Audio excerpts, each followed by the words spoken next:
स्वागत है आप सभी का एक बार पुनः हमारे YouTube चैनल हिंदी ज्ञान पर। एक बार पुनः हम आपसे जुड़ चुके हैं एक नई वीडियो को साझा करने के उद्देश्य से। इस वीडियो में हम क्लास 12 यूपी बोर्ड के छात्रों की हिंदी पाठ्य पुस्तक में संकलित संस्कृत खंड का 8वां अध्याय सुभाषित रत्नानी अर्थात सुभाषित रूपी रत्न, इस शीर्षक के संपूर्ण पद्यांश का हिंदी अनुवाद हम आपसे साझा करेंगे। आशा करते हैं कि यह वीडियो आपके लिए परीक्षा की दृष्टि से अत्यंत महत्वपूर्ण सिद्ध होगा। इस शीर्षक को प्रारंभ करने से पहले हम आपको बता देना चाहते हैं कि यह शीर्षक जो है वो परीक्षा की दृष्टि से वाकई बहुत ही महत्वपूर्ण है, क्योंकि इस शीर्षक से हर साल कोई ना कोई पद्यांश परीक्षा में पूछा जाता है और एक पद्यांश आपको दिया जाता है और इसका हिंदी अनुवाद आपको करना होता है। इसलिए आप इस शीर्षक को अत्यंत महत्वपूर्ण मानते हुए इसे बहुत ही अच्छे से समझने का प्रयास करेंगे। साथ ही आपसे अनुरोध है कि आप अपनी पुस्तक को भी अपने साथ लेकर बैठें, ताकि आप कठिन शब्दों को कहीं लिख लें और साथ ही हिंदी अनुवाद को भी कहीं कॉपी पे लिख लें, क्योंकि यह जो शीर्षक है वह हर साल परीक्षाओं में लगभग आया ही है। तो आइए देखते हैं सुभाषित रत्नानी अर्थात सुभाषित रूपी रत्न नामक जो शीर्षक है उसके संपूर्ण श्लोक का हिंदी अनुवाद। पहला श्लोक जो कि इस प्रकार है, भाषासु मुख्या मधुरा दिव्या गिवाड़ भारती, यानी भाषासु मतलब भाषाओं में, मुख्या मतलब मुख्य, मधुरा मतलब मधुर, दिव्य मतलब दिव्य, गिवाड़ भारती अर्थात देववाणी, यानी देववाणी किसे कहा जाता है तो देववाणी जो है वो संस्कृत को कहा जाता है। ठीक है। तस्या ही मधुरम काव्यम तस्मात् अपि सुभाषितम, तस्या ही मधुरम काव्यम, काव्यम मतलब काव्य, तस्मात् अपि यानी उससे भी अधिक, सुभाषितम, सुभाषितम यानी सुंदर उक्ति या वचन। पहले श्लोक का अर्थ आप देखेंगे, कहता है कि गिवाड़ भारती अर्थात जो देववाणी संस्कृत है वह समस्त भाषाओं में मुख्य, मधुर और दिव्य है। तस्या ही मधुरम काव्यम तस्मात् अपि सुभाषितम, निश्चित रूप से उसका काव्य मधुर है, तस्माद् अपि सुभाषितम और उससे भी अधिक मधुर उसकी सुंदर उक्ति है अर्थात वचन है। कहता है कि जो देववाणी संस्कृत है वह समस्त भाषाओं में मुख्य, मधुर तथा दिव्य है। उसका जो काव्य है वह मधुर है और उससे भी अधिक मधुर उसकी सुंदर उक्तियां हैं अर्थात वचन हैं।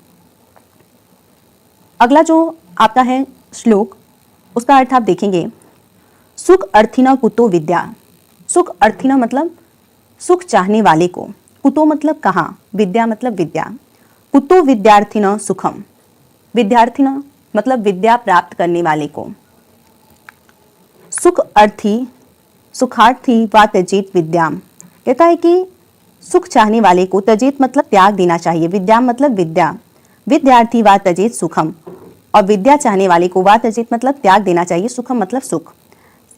जो सेकंड श्लोक है उसमें कहता है कि सुख अर्थिना कुतो विद्या, सुख चाहने वाले व्यक्ति यानी जो सुख की चाहत रखते हैं उनको विद्या कहाँ, कुतो विद्यार्थिनम सुखम। आगे कहता है कि विद्या प्राप्त करने वाले को, यानी विद्यार्थिना मतलब विद्या प्राप्त करने वाले को सुख कहाँ, सुख चाहने वाले को विद्या कहाँ और विद्या चाहने वाले को सुख कहाँ। सुखार्थी व त्यजेत विद्याम, यानी सुख चाहने वाले को विद्याम त्यजेत यानी कि विद्या का त्याग कर देना चाहिए। कहता है कि सुख चाहने वाले को विद्या त्याग देनी चाहिए, विद्यार्थी व त्यजेत सुखम और विद्यार्थी को सुख त्याग देना चाहिए।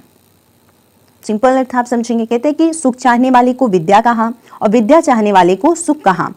सुख चाहने वाले को विद्या त्यजेत मतलब त्याग देना चाहिए और विद्यार्थी को सुख त्याग देना चाहिए। जल बिंदु निपातेन क्रमशः पूर्यते घट, स हेतु सर्व विद्यानाम धर्मस्य च धनस्य च।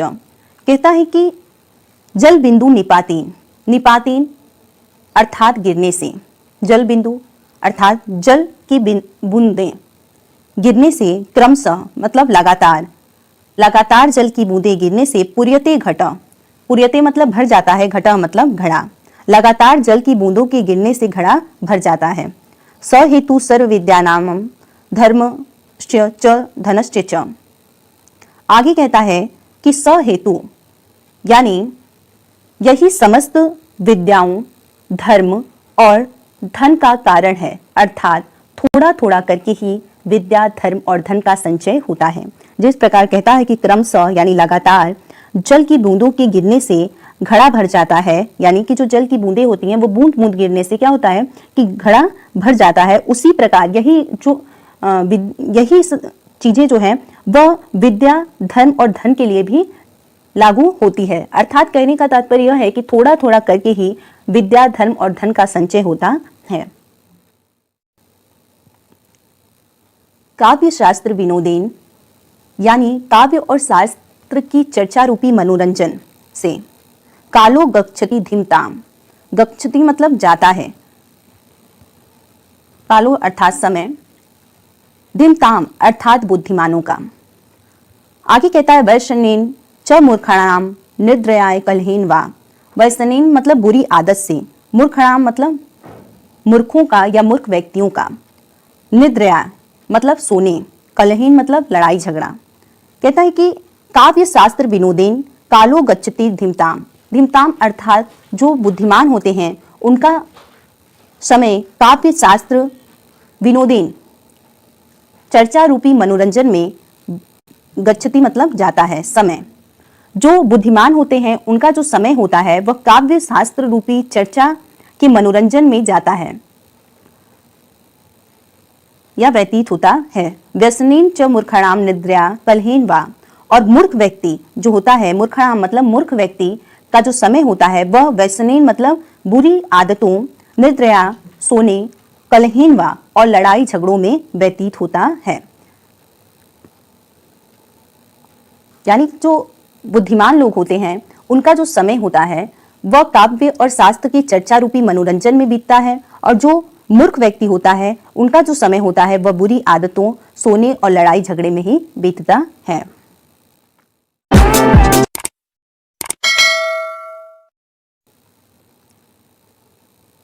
न चौर हार्यम न च राजहार्यम न भातृभाज्यम न च भारकारी वै कृते वर्धत एव नित्यम विद्याधनम सर्वधनम प्रधानम। कहता है कि चौर हार्यम अर्थात चोर द्वारा चुराया जा सकता है, न मतलब नहीं, न च राजहार्यम, राजहार्यम मतलब राजा द्वारा छीना जा सकता है, न भातृभाज्यम, भातृभाज्यम मतलब भाइयों द्वारा बांटा जा सकता है, न च भारकारी, भारकारी अर्थात भारकारक यानी भारी, वै कृते वर्धते, वै मतलब खर्च करने से, वर्धते मतलब बढ़ता है, नित्य मतलब हमेशा, विद्याधनम सर्वधनम प्रधानम, सर्वधनम प्रधानम मतलब सभी धनों में प्रधान है। कहता है कि जो विद्या है ऐसा है कि न चौर हार्यम न च राजहार्यम, ऐसा विद्या धन है जो जिसे न चोर चुरा सकता है, न राजा छीन सकता है, न भारती भाज्यम न च भारकारी, न भाई द्वारा बांटा जा सकता है और ना ही भारकारक है। वै कृते वर्धते एव नित्यम, नित्यम मतलब हमेशा, व्यय करने से बढ़ता है, विद्याधनम सर्वधनम प्रधानम, इसलिए जो विद्याधन है वह सभी धनों में प्रधान है। आप ऐसे भी कह सकते हैं कि जो विद्याधन है वह सभी धनों में प्रधान है, क्योंकि न चोर इसे चुरा सकता है, न राजा द्वारा इसे छीना जा सकता है, न भाइयों द्वारा इसका बंटवारा होता है, न ही यह भार कारक होता है, और हमेशा बांटने से या खर्च करने से यह बढ़ता है।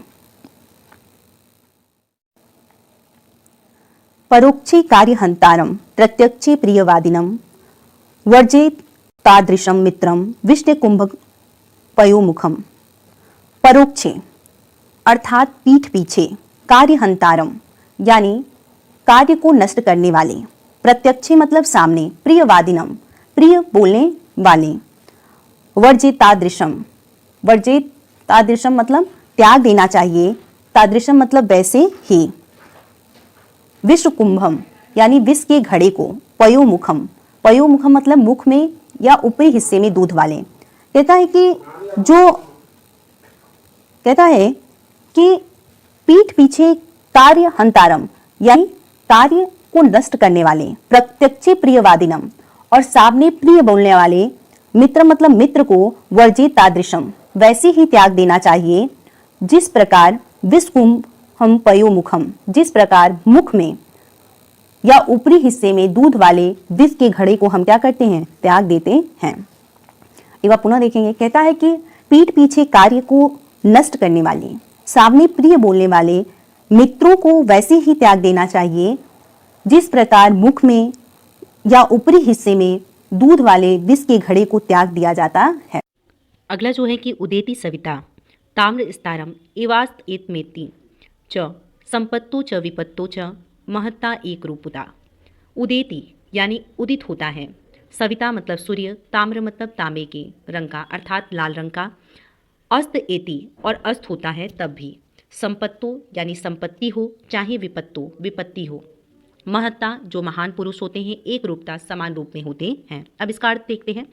कहते हैं कि सूर्य उदय होता है, उदेति उदय होता है, सविता मतलब सूर्य, सूर्य उदय होता है या अस्त होता है, दोनों ही समय ताम स्तारम लाल होता है। सूर्य उदय के समय लाल होता है और अस्त के समय भी लाल होता है।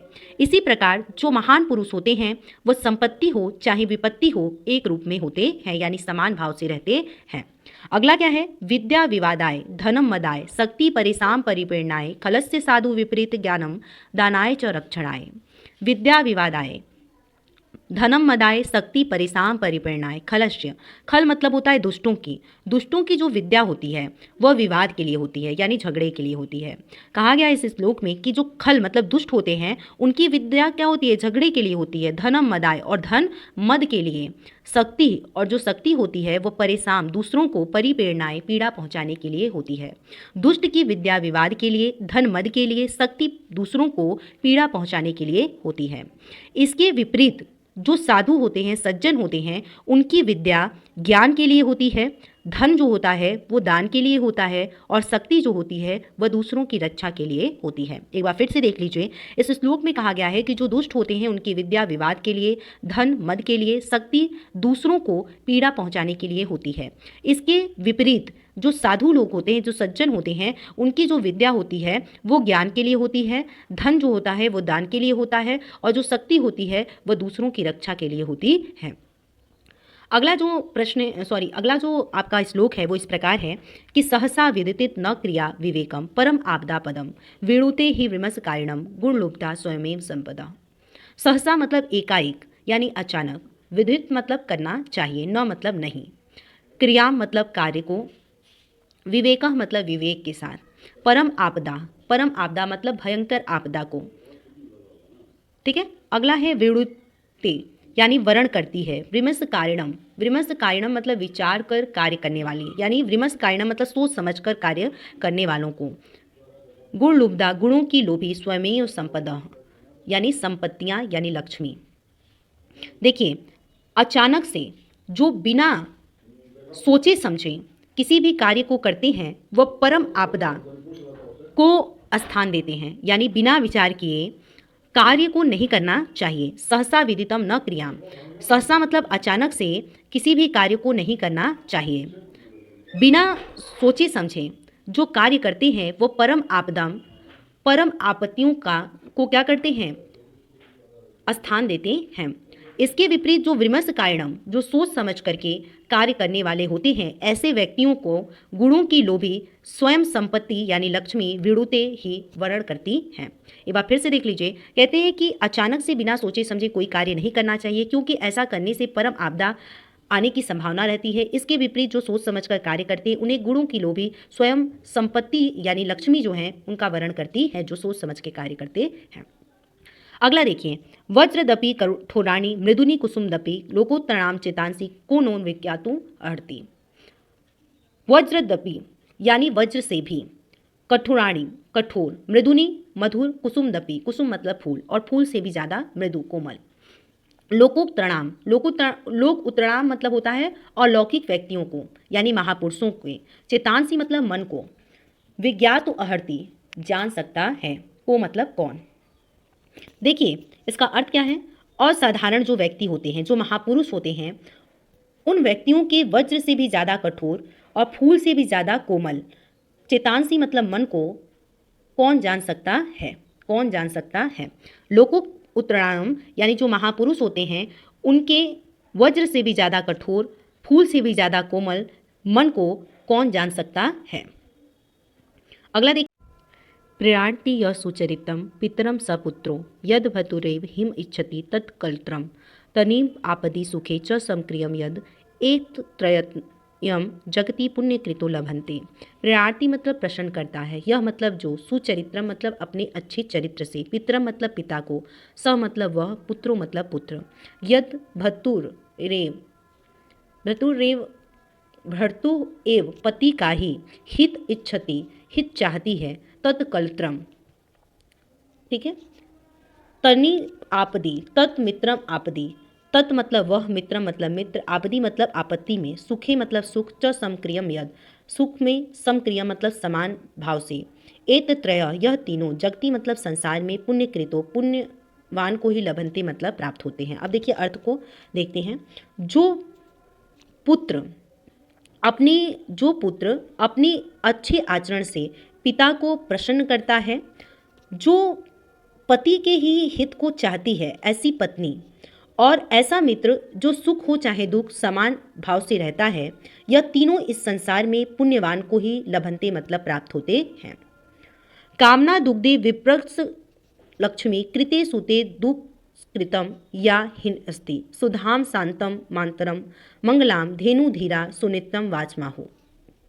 देखिए, कामना मतलब इच्छाओं को, दुग्धे मतलब पूर्ण करती है, विप्रकृष्ट और लक्ष्मी मतलब अलक्ष्मी को दूर करती है, यानी दरिद्रता को दूर करती है। कृति मतलब यश, सुते मतलब जन्म देती है, या हिन स्थिति मतलब नष्ट करती है, सुधाम शांता मातरम मंगलाम धेनु धीरा सुनित्याम, सुनित्याम मतलब सत्य एवं प्रिय, वाचमाहु। देखिए अर्थ क्या है इसका।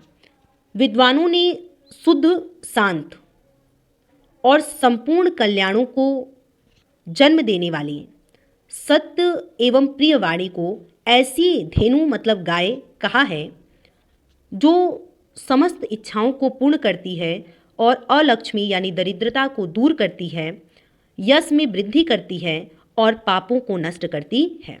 देखिए एक बार, शुद्ध, शांत और संपूर्ण कल्याणों को जन्म देने वाली सत्य एवं प्रिय वाणी को विद्वानों ने ऐसी गाय कहा है जो समस्त इच्छाओं को पूर्ण करती है, अलक्ष्मी यानी दरिद्रता को दूर करती है, कृति यानी यश में बढ़ोतरी करती है और दुहितम यानी पापों को हित अस्ति नष्ट करती है। आगे क्या है, व्यतिष्ठति पदार्थ अंतरः को अपि हेतु न खलु बहिरूपांत प्रेत्य संयत्ते विकसति ही पत उद्यको पुंड्रिकम द्रवती च हिम चंद्रकांत। व्यतिष्ठति का अर्थ होता है मिलाता है, आंतरः मतलब आंतरिक, पदार्थ मतलब पदार्थ, को अपि मतलब कोई, हेतु मतलब कारण। न खलु बहिरूपाधीन, बहि उपाधीन का मतलब होता है बाह्य कारणों पर, प्रत्यह संश्रित्य, संश्रित्य मतलब आश्रित होता है, विकसति मतलब विकसित होती है, पतंग उद्यको पुंड्रिकम सूर्य के उदय होने पर, द्रवती यानी पिघलती है, हिम उद्गते चंद्रमा के निकलने पर। अब देखिए अर्थ देखते हैं। कोई आंतरिक कारण ही पदार्थों को परस्पर मिलाता है। निश्चय ही प्रेम बाह्य कारणों पर आश्रित नहीं होता है। कोई आंतरिक कारण ही पदार्थों को आपस में मिलाता है। निश्चय ही जो प्रेम है वो बाहरी कारणों पर आश्रित नहीं होता है, क्योंकि सूर्य उदय होने पर विकसति ही पंग उदयो पुंड्रिकम, पतंग यानी सूर्य उदय होने पर विकसति ही विकसित होता है, पुंड्रिकम कमल, सूर्योदय होने पर कमल खिलता है और चंद्रमा के उदय होने पर चंद्रकांत यानी चंद्रमा के उदय होने पर चंद्रकांत मणि द्रवती पिघलती है। कहते हैं कि कोई आंतरिक कारण ही पदार्थों को मिलाता है। प्रेम बाह्य कारणों पर निर्भर नहीं होता। सूर्य के उदय होने पर पुंडरीकम कमल विकसती मतलब विकसित होता है और चंद्रमा के उदय होने पर चंद्रकांत मणि द्रवती पिघलती है। अगला देखेंगे, अगला जो है वो इस प्रकार है कि निदंतु नीति निपुणा यदि वा स्तुवन्तु लक्ष्मी समाविशतु गच्छतु वा यशेष्ठम अद्यैव व मरणस्तु युगान्तरे वा न्यायात् पत प्रविचलन्ति पदम न धीरा। निदंतु निदंतु नीति निपुणा, नीति में निपुण लो। निदंतु मतलब निंदा करें, यदि वा स्तुवन्तु या स्तुति करें। लक्ष्मी मतलब लक्ष्मी, समाविशतु लक्ष्मी आए, यच अपनी इच्छा अनुसार, गच्छतु चली जाएं। अद्यैवम आज ही, मरण अस्तु युगांतरे वा चाहे आज ही मृत्यु हो चाहे युगों के बाद हो। न्यायात् पतः न्याय पर चलने वाले, प्रज्वलित पदम न धीरा जो धीर पुरुष होते हैं वो विचलित नहीं होते हैं। देखिए इसके अर्थ को देखते हैं। नीति में निपुण, निंदा करें या स्तुति करें, लक्ष्मी आए या अपनी इच्छा अनुसार चली जाए, चाहे आज ही मृत्यु हो चाहे युगों के बाद हो। धैर्यशाली जो पुरुष होते हैं, धैर्यशाली जो पुरुष होते हैं वह अपने न्याय से पल भर के लिए भी विचलित नहीं होते हैं। ठीक है, इसका अर्थ आप लिखेंगे। ऋष्यो राक्षसी माहु वाज उदम दीप्त्यो सा योनि सर्ववर्णाम सा ही लोकस्य निहंतम। उदम दीप्त्यो का अर्थ होता है मत वाले और अहंकारी की, योनि उत्पन्न करने वाली, नृति का अर्थ है विपत्ति।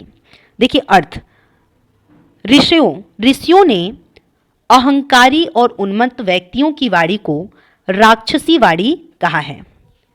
वह समस्त वैरों को यानी झगड़ों को उत्पन्न करने वाली होती है और समस्त विपत्ति का कारण होती है। ऋषियों ने अहंकारी और उन्मत्त वाणी को राक्षसी वाणी कहा है क्योंकि वह सभी झगड़ों को उत्पन्न करने वाली होती है, लोकस्य निहंतु और संसार की विपत्ति का कारण होती है।